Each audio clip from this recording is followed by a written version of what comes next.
Good morning. Hello.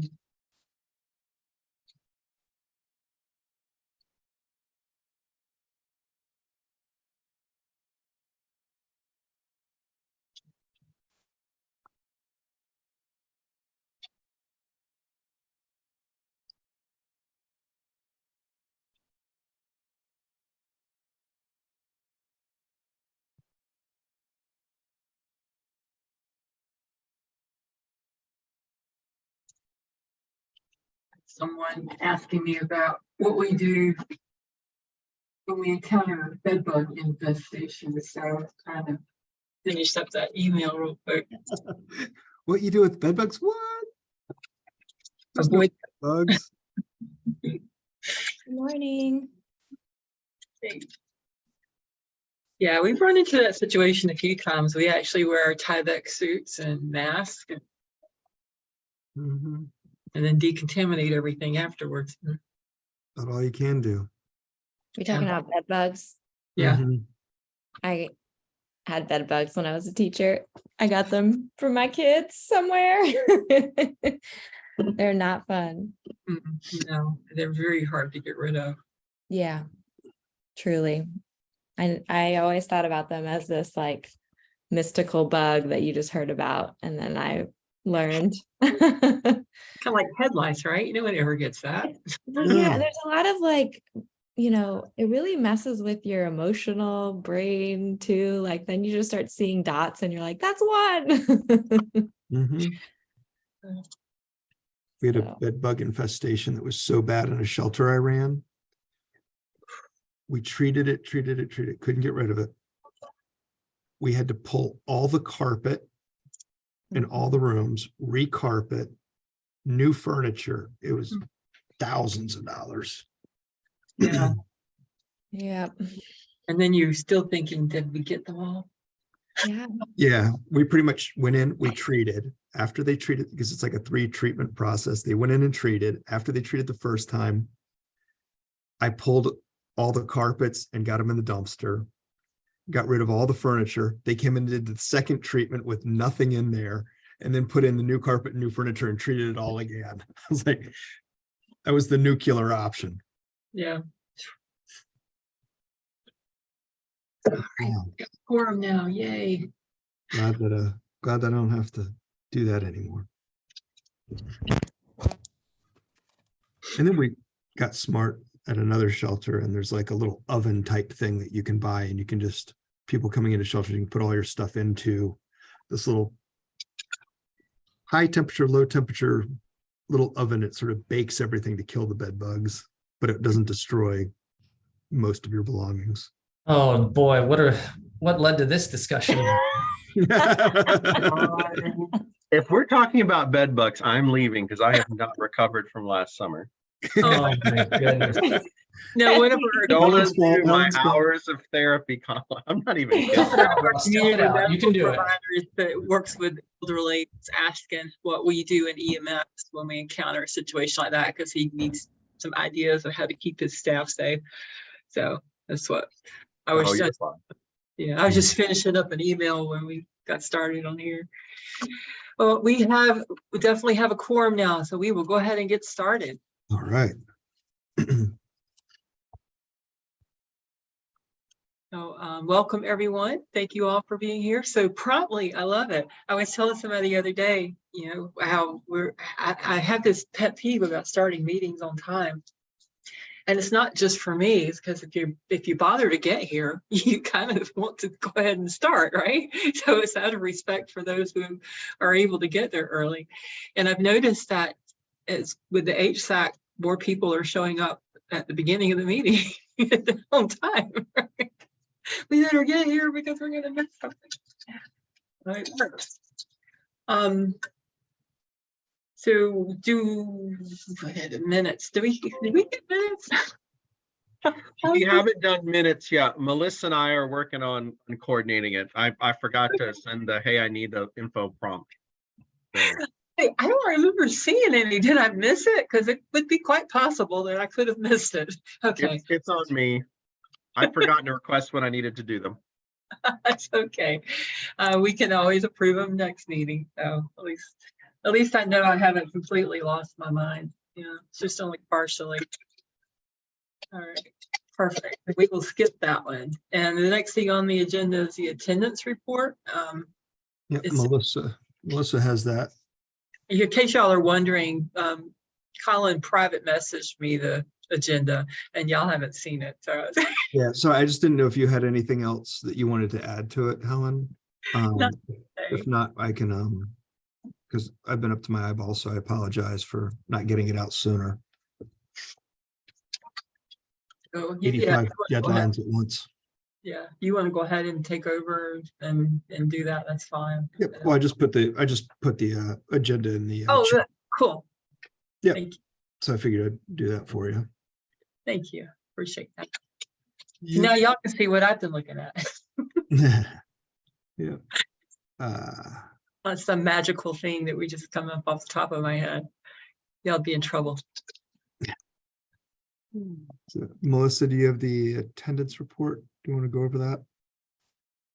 Yes, I do. Do you want me to just go ahead and share it or? Yeah, that's fine. And that's what we've done in the past, is just kind of pull it up and we sort of go through part of our job for Eliza and Russ. Since you're new to the committee, we are required to sort of look at attendance. We have attendance requirements, and when people are below, we have to reach out to them and sort of say, hey, are you still on this committee? Are you coming off? And try Can and you make it bigger?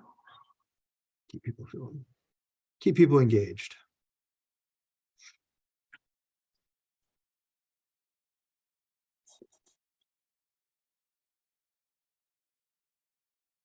All right.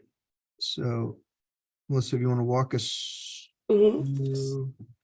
So for the most part, I went through and I looked through our excused absence reports to see who had requested excused absences, just to make sure that these weren't just like regular absences or had they already previously let us know.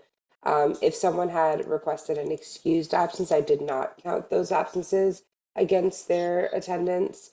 But for those who had unexcused absences, I did mark those off. We have 2 of our city appointed seats that had low attendance in the previous attendance reporting period. And then this attendance reporting period ending in January, they had 0% attendance. So I thought that it would be important to bring this to the exec committee and let you guys see that and determine whether notifications would be necessary for these 2.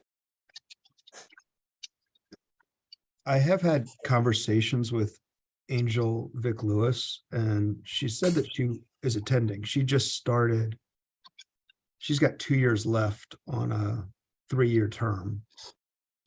And at least last I heard, she was I'm like, oh, we got a meeting. Are you going to be here? Yeah. So I'm not sure. We should reach out to her and confirm that she wants to remain on the HSAC. She does bring a really, really valuable voice to the table. So Yeah, I think I remember her saying that her time, is very stretched too. So she was even going to be challenged to even attend these meetings. mhm. I can reach out to her again. Helen, do you want to reach out to her? Or Well, if you can, if you have time, I mean, y'all have a pretty good relationship there. So I'll give her a call and see if I can find something else. And it looks like Janice Washington. Has anybody talked to her? don't know Janice. I don't either. What seat is she in for the city? Janice is in the faith community seat for the city, and Angel is in our formerly homeless individual seat for the city as well. We'll reach out to her. The other thing, it doesn't relate to the attendance report for the HSAC meetings, but we have had a couple of our HSAC members who are on policy and planning committee and performance management committee haven't been in attendance as well. Angel is in both of those committees, as well as Alicia Thompson. And I just wanted to bring that to the attention too, if we could mention the importance of attending those subcommittee meetings in the larger HSAC meeting, just because, you know, if we can't meet quorum, it makes it hard to approve certain things that need to happen in those committee meetings. And then in addition, like the more committee members that we can get involved in these subcommittees, then that also allows more COC members to be a part of those discussions, which can be extremely helpful. And a lot of those, I would say, like more work related, if we're working on policies or anything like that, it's really helpful to have COC members in those meetings. I did, go ahead. Are we getting good attendance from others, or is it just these two that you're saying are policy and planning? We're on the committees, or are there others that aren't showing up to the? Alicia and Angel are on both subcommittees. So for both of those, we have had just a little bit of a lack of attendance. So I just wanted to bring that to the attention as well, so we can mention that at a large, not the lack of attendance, but the importance of attendance during our larger HSAC meeting. I did have a conversation with Alicia this morning as she called me about a different topic and just sort of asked about her availability and interest. And she's like, I'm interested. The challenge is she's overloaded and she's looking to, you know, find somebody else who has a little bit more capacity to join. And the person that she was going to recommend to fill her seat is leaving the Durham VA in a month. So she's kind of back at square one of trying to figure out who to submit the seat to, but it is on her radar and she is trying to work through a plan to get somebody who can be a better fit for that. And Nicole Wilson, who we work with on the Veterans by Name list, recently had a baby. So she's out for a little while with being a new mommy. Lloyd, you had a question? Thanks. Good morning, everyone. It's kind of a related, and that is, I think that particularly since the pandemic, orientation to the HSAC has kind of fallen off, at least as far as I'm aware. We haven't been doing any orientation with new COC, or particularly with new HSAC members, and I'm wondering if there's if this is an opportunity to try to revive some of our efforts to orient HSAC members as potentially as COC members as well. I know that's a challenge for the staff at the moment.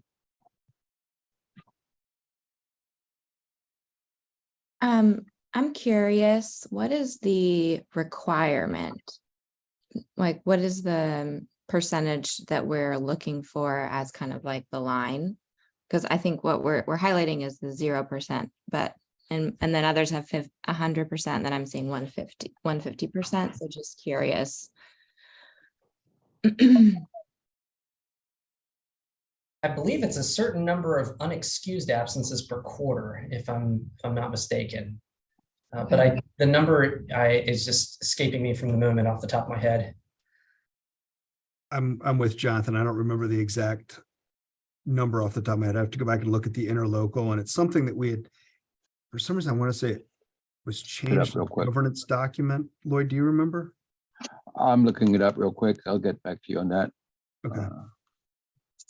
So I know at one point we were talking about trying to make changes in various places and sort of shifting it to a must be present at a certain percentage of meetings versus what Jonathan said, you have X number of unexcused absences per quarter. Our policy that was approved and reviewed February 7th, 2020 says that on a quarterly basis, the HSAC secretary will notify in writing any members whose meeting attendance falls at or below 50% during the quarter. So that's why we do these quarterly attendance reviews. Got it. Any standing committee member who accumulates 2 unexcused absences from meetings of a single standing committee in a calendar year will receive a letter from the respective committee chair indicating such and highlighting the policy regarding removal from the committee upon accumulation of 3 unexcused absences in 1 calendar year.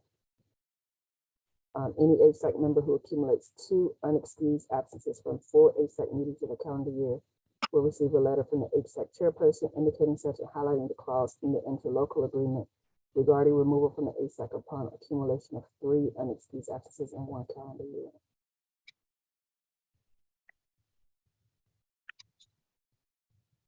Thank you, Ruby.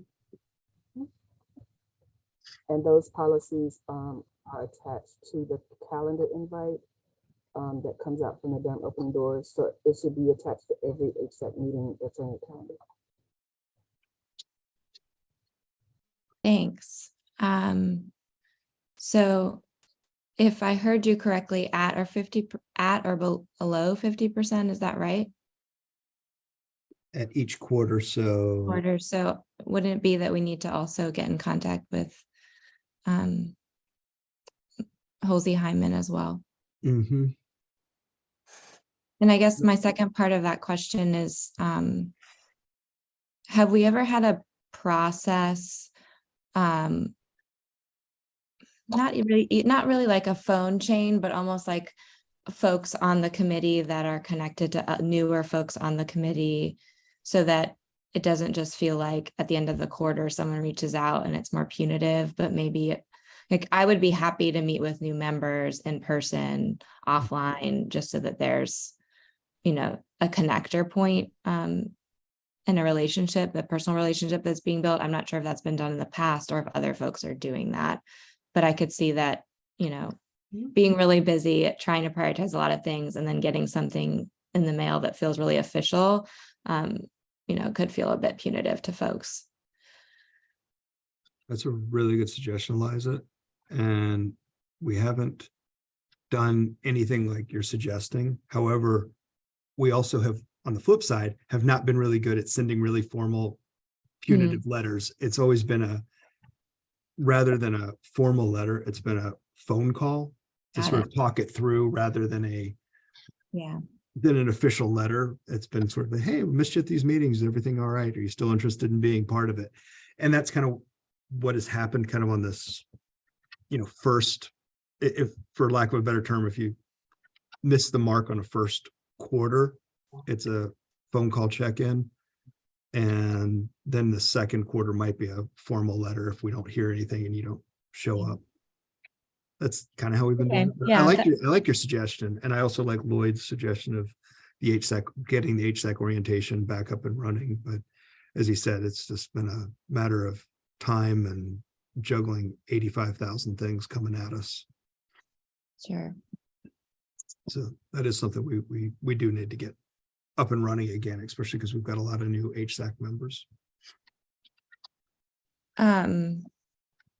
So great. I think what might be helpful, if I would like to understand better how I can support helping people feel like they have someone to reach out to. So this time that looks like it could be that like some of these folks, maybe it could be that new folks that are rolling on or conversations that we have, like this one could be a list of names that we start thinking about. How do we like set up a time to have a coffee with them? And I'm happy to do that. I'm not going to volunteer anyone else, but so if there's some strategy around that and there's a list of folks, I'm happy, you know, I won't do it in a week, but you know, over a couple of months, I can just start doing that. And that would be helpful if you could provide that list of like newer folks or folks that would be helpful for me to do that with. Cool, thank you. Just a technical question, and maybe this is more for Melissa. You know, I don't have the list of who's excused and who's not, so I don't tend to put anybody in that spot on the minutes. So I don't know if in the future, if I get the minutes to you in time, if you're able to make that, I think you have that information, Melissa or Ruby, make that adjustments, because I'm just assuming like if they're not there, it's not excused.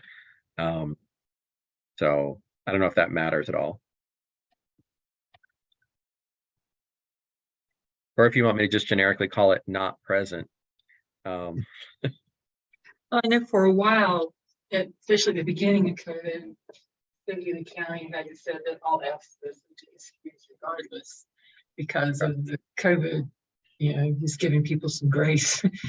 Yeah. But I have a quick question too, and just for clarification, I know that we post the attendance sign up in the chat, but Melissa, do you cross-reference that with anything else, or do you strictly go by that?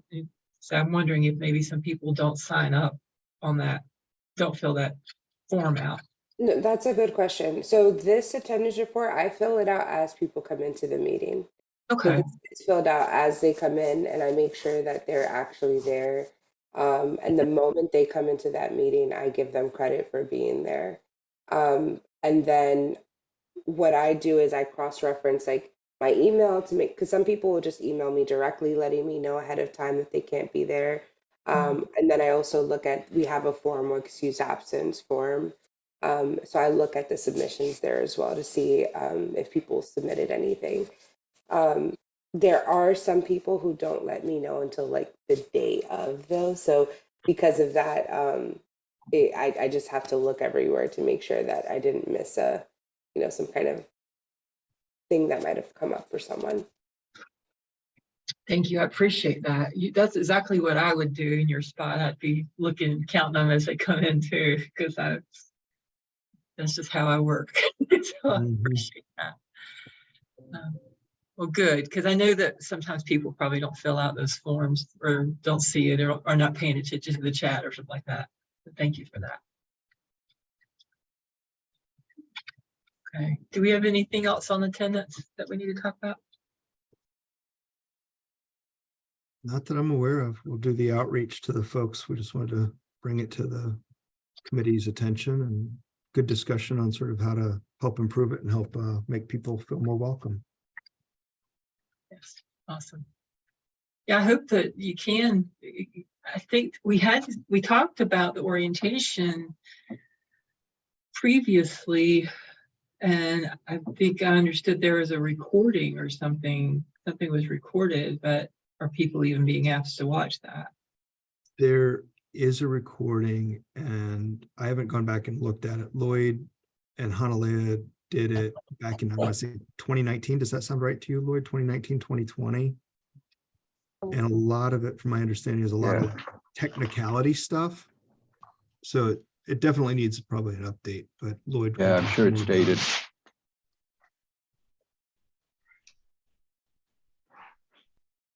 What was that, Lloyd? Yeah, I'm sure it's dated.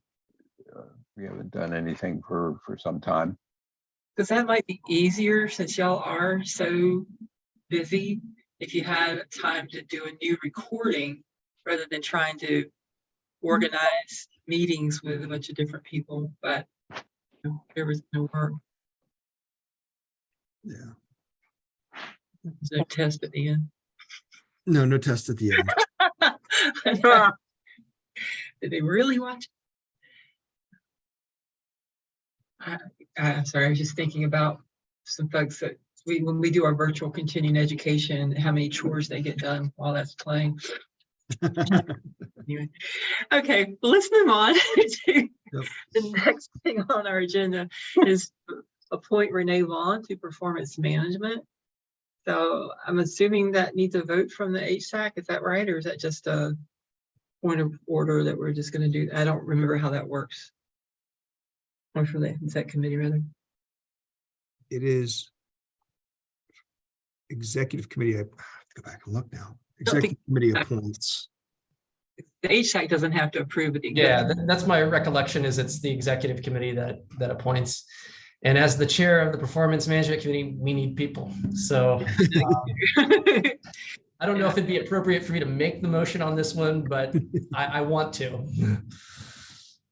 I mean, anything you're doing on performance management is on behalf of the HSAC. It's not a personal gain. So I think it would be appropriate for you to make a motion. So should we take that as a motion, Jonathan, that you are? I move that we appoint Renee Vaughn to the performance management committee. Great. Do I have a second? A second. All right. Vote yes in the chat, no if you don't, abstain if you need to. All right. All right. Russ had to step away for a moment, so it passes. You got a We have majority. 3, that's all we need. Yep. All right. Yeah, she had emailed, so we'll get back in touch with Renee about joining that and get her a link for the meeting next week, right, Jonathan? Correct. Yep. I'll add her to the email list, and our next meeting is next Thursday.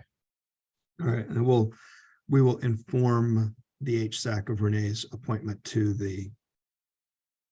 that.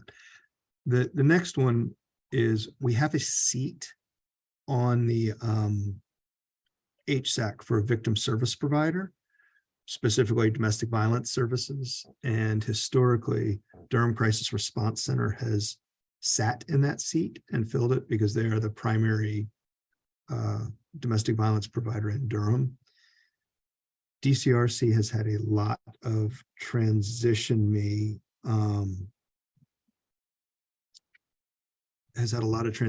in their executive directors since 2019. They are now, I started in 2019, I think they're on their 6th executive director. And counting 2 like temporaries that came in from a board stepping in. So that's not full-time permanents. There were a few temporary who had to fill in when people were transitioning. So Damian Talley is the new executive director of DCRC. He came over and met with Reginald and I at community development, just sort of sharing where he is, where the organization is, and where he's hoping to go, and expressed an interest to get more involved in what's happening in the community.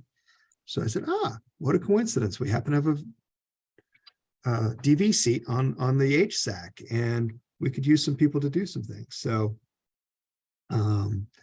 he said, great, what do I need to do? I said, well, we need to appoint somebody to that seat, which falls to the executive committee to I guess, make that appointment. So we make the appointment, but the HSAC has to approve it, correct? Mhm. That's what I thought. Yeah, So- so we'll do that. So we do the same vote to appoint, and then on exec, and then it moves to HSAC for the formal. So do I have a motion to appoint Mr. Talley? I for move the- that we appoint Mr. Talley to the Victim Services vacant seat on HSAC. I'll Okay. second. Okay, all right. And vote yes in the chat, no, or abstain. I can't find my cursor. All right, that one passes too. All right. Thank you. Ta-da. We already know 2 things on the agenda. All right, very good. So I guess we are now at plan the agenda. Is that right? Or is there something else, Helen? That's it. All right. Take it away. Give me a second here.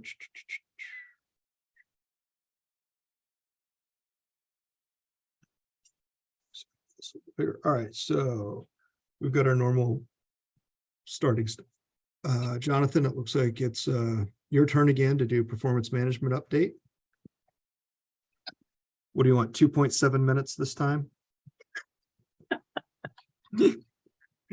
That might be a lot. 2.4.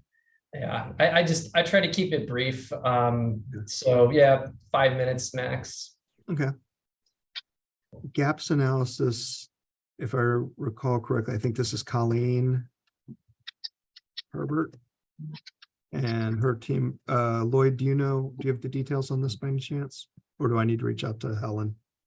I mean, to Colleen. I do not have details. I know I provided some information to her. Okay. I can reach out to her if you like. Yeah, do you mind reaching out and sort of finding out what she thinks she needs time-wise? Okay, I'll do that.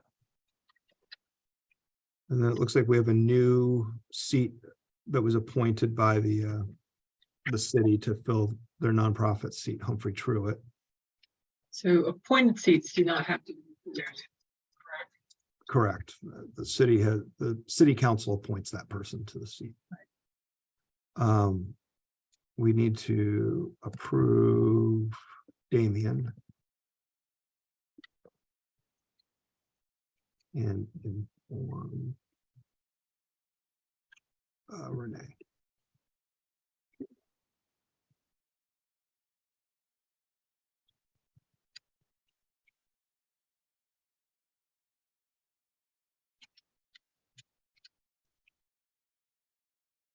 And Jonathan, I am trying to push Damien to join performance management.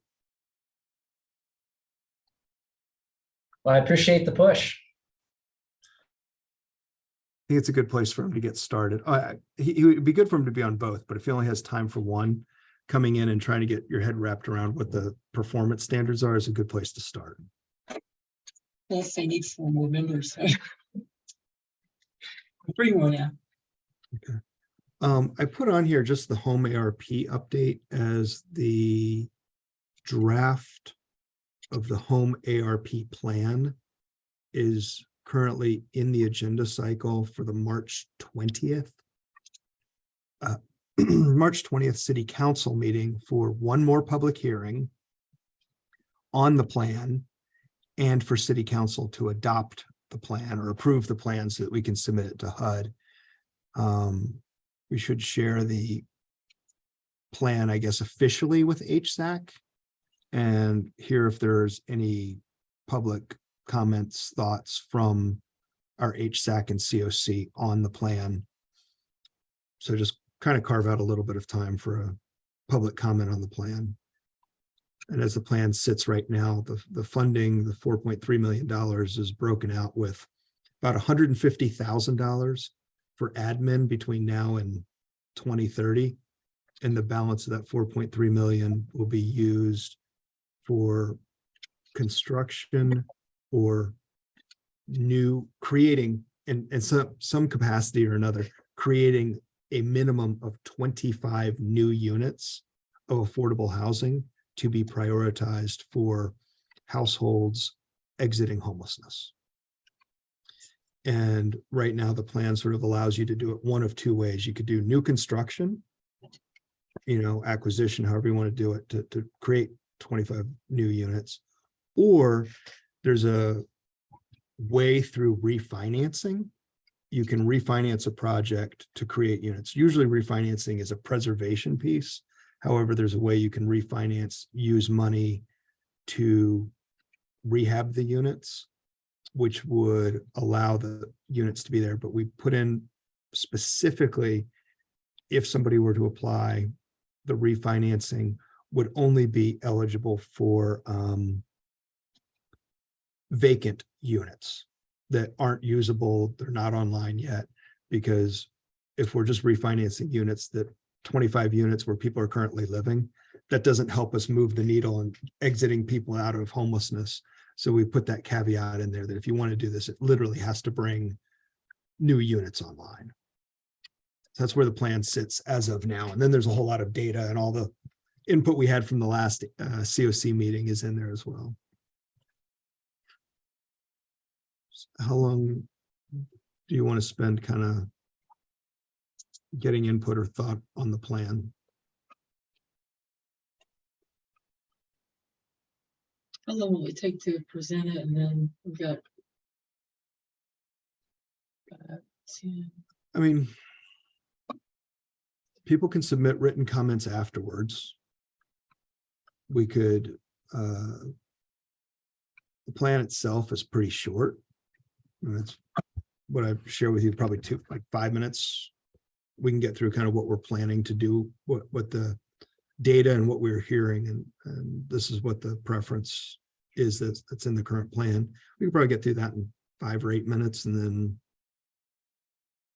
there may or may not be comment, there may or may not be discussion. So it could be a 5 to 10 minute, it could be a 15 to 20 minute.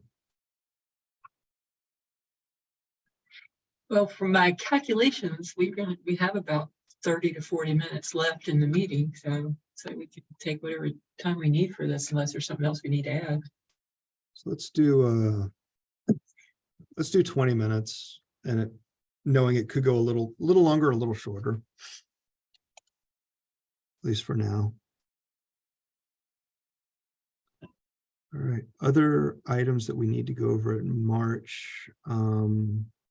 Lloyd, we're not ready for pit count yet. That'll be in April, right? Yeah, we're not ready for the pit count in April. If we have time, I guess I could do an update on the system performance measure data that we just submitted to HUD. That would be a good preliminary, actually, to get ready for the point in time count in April. Okay. Put that on there.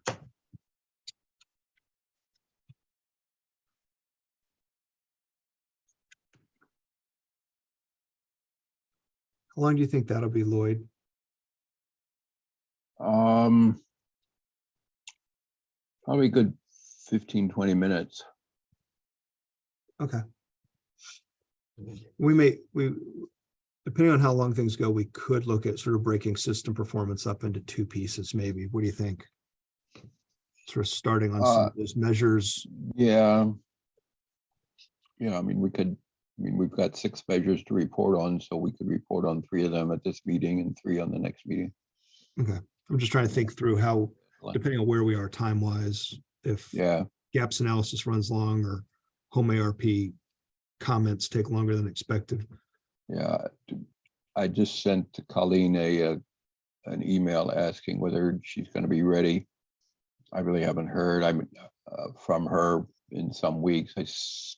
Probably 2 weeks ago, I sent her some quantitative data that I was able to pull together from the HMIS and HUD's reporting system. I don't know if she's going to be ready. When was the last time she indicated that she was looking to make a presentation in March? Do we remember? I asked her about it in January and February. I know that her colleague presented. So was that the January? I think that was the January HSAC meeting where they talked about some of the research that they had found, but they weren't ready to do the full presentation yet, where they shared sort of the lived experience when we were talking about the wish list items. Okay. Well, I'll let you know as soon as I hear back from her as to whether she's going to be able to make a presentation or not. Okay. If not, if she can't, then we'll do the full system performance and. Yep, sounds good. Okay. Anything else that we need to do in March? Anything else, y'all?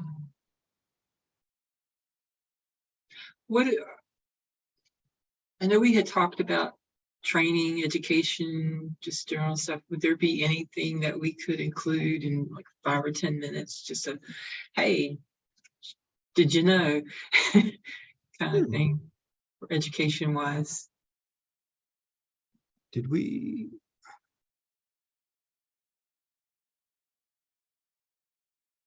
I did do, I don't know. Because we had a whole list of things that we were going to try to talk about. And I know we had gone through that list. Mm-hmm. One thought, Colin, would be to share some of the information from that Housing First brief from the National League of Cities. Mm-hmm. That would be a good education piece, I think. Lloyd, you may have already talked about this. Do we know when we'll get feedback from the cross COC project? Well, we're supposed to have our final evaluation wrap up on March 21st. I'm not sure that all of the projects are going to have completed their evaluations by then. I think, Jonathan, you were saying you still have a site visit coming up, correct? Correct. So our site visit is going to be a virtual visit on next Wednesday afternoon.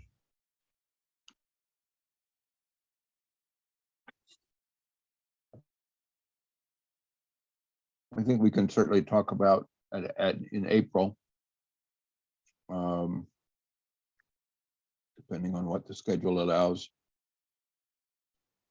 Maybe have Jonathan and other members from Durham talk about what they learned, what their experience of it was.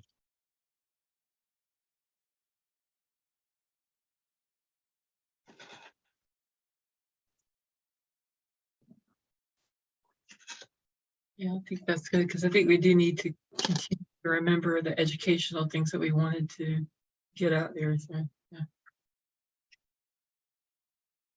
All right. That's probably a pretty full agenda. I mean, depending on how the comments go, it could be shorter than an hour and a half, or it could run right up to 4:30. Yep. We'll see. That should be pretty good. I do have a quick question. What about where are we on the letter that is supposed to go to the city, county about the recommendation? I am almost done with it, actually. Okay. I've been trying to work on it this week and trying to work on 100 other things. So I should have that over to you. I'll send it to the full executive committee. You guys can look at it and we'll, let me send it as one. And then because we're going to send it to Chair Howerton as well as the mayor. So we have to change the heading, but I'll send you one version. And then once everybody's comfortable with the letter as is, Helen I can copy it and put the two different addresses on them and send them over to you, Helen, for your signature. Okay. That sounds good. I also saw, I think because the budgeting meeting started, council members had like submitted projects, and I guess like a screenshot was floating around, and I saw that Deidreana Freeman had put it in as an item, but did not have like a cost associated with it, but it does say HSAC special request or something. So I know that it's been put in there, kind of like a hold of it's coming. Yep, I will pull that, but I put it together. We got 2.75 million for supportive services, $2 million for flexible housing vouchers, $32 million to build 100 units of affordable housing, and $60 million for non-congregate shelter. So it's just under $100 million. Yeah. Not all in one budget cycle, but that's what I'm trying to break out is, 2.75 and the 2 million are kind of an ongoing annual request, and the other two one-time capital expenses that could potentially may or may not be able to find some people to offset some of the costs on those construction projects. So I should have that finished up by the end of today. Does anyone else have anything that we need to discuss today? I have one real quick thing, and it's too late for the two people that were involved, unfortunately, because they've already left the meeting, but I neglected to welcome Nicole Lamb and Melvin Henry. So I will reach out to them offline and send my apologies for not specifically mentioning that they were here today. But I was just ready to go. Lloyd. Yeah, I may have missed it along the way, but Sharita McCullers has been absent for a month or two. Is she out on medical leave or other leave? Anybody fill me in on that? Yes, Out on leave indefinitely at this point. that's my understanding. Okay, thanks. She's okay. Okay. She's okay. Do we have a vice chair that's leading policy and planning in her absence? Oh, Colin Davis. No. Yeah, I think Colin we're Davis looking, is- Yeah, one's calling Madam meeting Chair me right yet. what's that? We're going to call you Madam Chair for a month or two while you're head of policy and planning. Well, he did such a good job last meeting. I did. You did. Yeah, I guess. I don't It know. all blurs together after a time, doesn't it? Yeah, it's just too much, too many things happening all at the same time right now. It's a little bit on Yeah. sensory and brain overload. Hmm. So, but you know, helps to have an awesome team to work with Lloyd and Ruby and Melissa and Melva. So they help keep it all straight when my brain gets mush. Do we need to have someone step up as an interim? while Yeah, she's- it's on the agenda for Monday. Figure out what we can do because we don't have a secretary in that committee either. So it's been kind of Melissa has been trying to fill in that gap and get those done. We too in performance management are without a secretary, so I've just been doing the minutes the best I can. But, well, I can talk to the team, see if we can help you out with that, Jonathan. Cool. So, It's hard to run a meeting and take minutes. Is there something we need to do in terms of, I guess, supporting the party? I can't know if it's I'm not sure what I'm asking. We need to support, I'm just trying, let me start over. Is there a way for us to help the full HSAC understand the importance of these committees and what the structure needs to be and what gets done there, and even continue to move towards some more direct invitation? I mean, my other life in the world, I joked, like, we're kind of doing the church model, like, hey, y'all, anybody want to do this volunteer thing this week? Mhm. And by God, churches have been doing this apparently for 2,000 years with very little success, and yet still do it. And so some targeted invites, even to like vice chairs, secretaries, because I mean, we ran into this before when I was the secretary of planning and policy. I remember there was time we couldn't call the meeting to order because there was no chair. Mhm. But technically, as a secretary, I couldn't call it to order either. Yeah, and then we Yeah. changed the governance structure. So anyway, I mean, I don't know if that's a conversation for today, but how do we work on the structure, work on populating these committees more intentionally, so that, Jonathan can miss a month and Mhm. it's not huge, like we've lost the chair and the secretary if Jonathan's gone. Yeah. But- I think you raise a really good point, Russ. And I think maybe that is the educational piece we need to do at the March meeting instead of housing first, about the importance of these committees. And that's where the real work happens. And if you really want to understand what's coming in front of you, you need to be in the committee meetings. The other piece is, I think some of the committee members, due to, just busy schedules and a lot of their day-to-day work doesn't necessarily work directly with persons experiencing homelessness. So it's kind of like they may be feeling, I don't really have anything to bring to the table. So it's, how do you bring that perspective to the table? And by bringing the not in their day-to-day perspective to the table, it allows us to bring in more members who are in the day-to-day work to help get that good balance of, the 50,000-foot view and, really ground level. Is, to land a is good there, policy. is there a way to not just talk about what happens at that meeting, but almost like re-review an agenda item that has gone through the meeting and a discussion so that people can, I think it's like, sometimes like I'm a person that is not as connected to this work. And so when I hear it being talked about, it can sound really intimidating, or after 3 minutes, I'm having a hard time following because there's all these acronyms. So it could be helpful to kind of model like what it actually looks like to go through something small for folks like me, because then I could say, oh, I have this experience. I kind of understand now what I'm walking into. And it's that experience maybe a couple times over different agenda items. That might be helpful, instead of just talking about like having something spoken to me that then is hard to kind of follow, Mhm. or rather kind of be able to walk through an example of something that might be happening or a conversation that might be happening in those groups.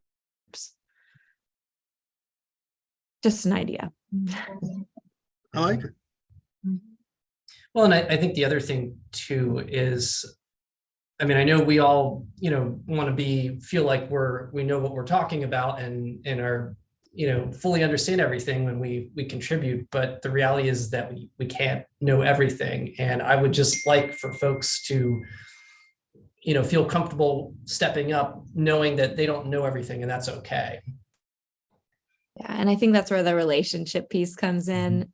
So I think also I think the starting points of some of this is when people are just coming on, how do they get to know people personally so that when they show up in those spaces and they don't know, they feel comfortable saying so. And I think that my experience was over the pandemic, but I think that the large groups on the Zoom, it's just hard to get that. And if you're not in the space, then I may never see folks in this meeting other than in this meeting. And then it can feel really intimidating. So I think we're onto something. I think there's multiple ways that we can build up momentum. And I know to what you said, Eliza, when we were meeting in person, there were always a lot of side conversations going on before the meeting and after the meeting, where people talking to each other about this and that, which we just can't do virtually. You just can't have those conversations virtually. So that's a very good point. What I don't want to volunteer Jonathan to do that, but performance management is the one that we need the most HSAC members in right now. What would be your thoughts, Jonathan, about doing something a little more involved other than just giving a quarterly update, to talk more about what performance management does along these lines? Would you have time to pull something like that together for the March meeting? Sure. Yeah. I mean, what were you thinking? Are you thinking along the lines of a PowerPoint? Were you thinking more along the lines of just a little bit more time speaking about what we do? Eliza, what do you think would be helpful? Not really. Because you and I are sort of in a similar space, being Sure. outsiders to the homeless community. So I don't know if it's as simple, but is there something that you all worked through in this last meeting that the larger group could kind of rehear and be engaged in as well? So it could be a small item that maybe is more engaging, that was engaging in your conversation in the meeting this past month, that could be brought forward as almost repeating that conversation or repeating what was done, just to show other people. This is me also not knowing, right? Some things might be really big and be really linear across a long time, and there just may not be something right now that fits into what I'm thinking could be a possibility. Let me think about that. I mean, of course, we've had a number of agenda items, but I think I could probably come up with something. I'm thinking less PowerPoint and presentation style, and more engaging folks in a conversation that might happen in a meeting that you're in if you went to. Okay. So that's an interesting idea, especially if there's a way to show. I think demonstrating you can contribute without having to do the work day in and day out. So people, I don't want to say making it more approachable. I mean, to some extent, making it more approachable, I guess. and Jonathan, sorry, Russ. No, go ahead. I'm happy to if it's helpful for us to meet and because I'm somebody that falls into that category. If that's helpful for you to talk through, I'm happy to find time to meet. And if there's something that you're thinking about and you want to run it by someone, I'm happy to do that. Okay. Yeah, let me think about some ideas here, and yeah, I'll connect with you offline. Cool.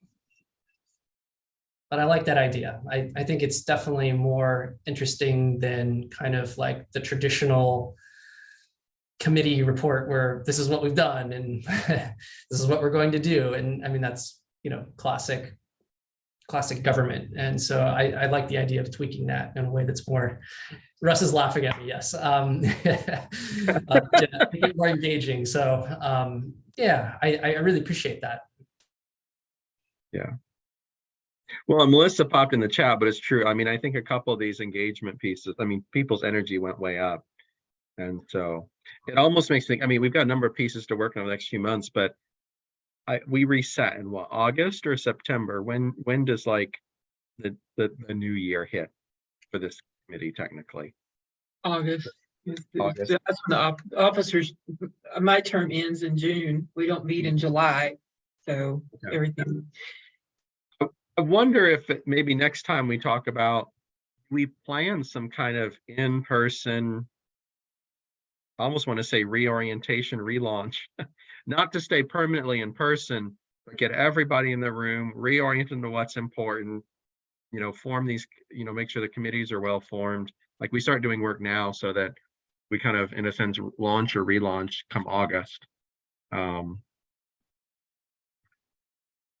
Just as a bit of a reset, kind of post COVID. Anyway, we can talk about it.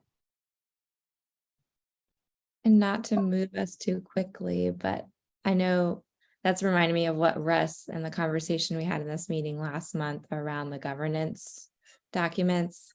I will admit I have not read anything yet, but I'm curious, like I looked through some of these before I was voted in just to understand better. I'm curious if we want to move forward on committing to reading a portion, if there's a particular portion or section we can start with. I felt like that was a really helpful conversation, and I don't want it to get lost around that piece. And also it kind of ties into, if we're going to relaunch, feels like that's important for us to understand what is in those documents.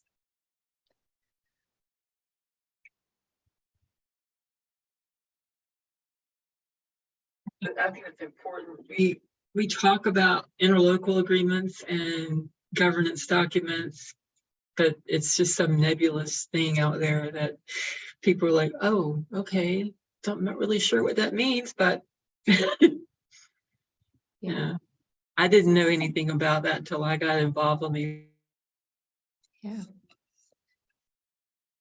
So I just didn't want to lose that thread because I know that information was sent out and I wasn't sure what the next steps were other than to read them. And so I'm admitting that I have not read them.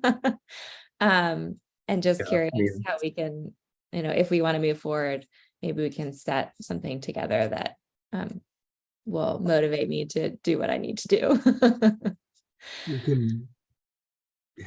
We could put that on the agenda for the April exec committee if you want to spend some time sort of reviewing it.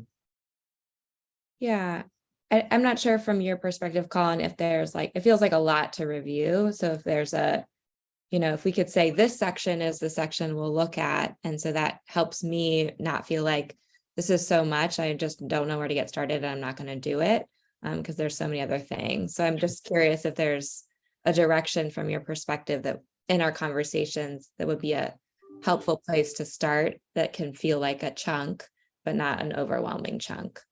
I would say I would start with the governance document. Okay. Because the interlocal itself has so much stuff in it. It's 10, 11 years old at this point.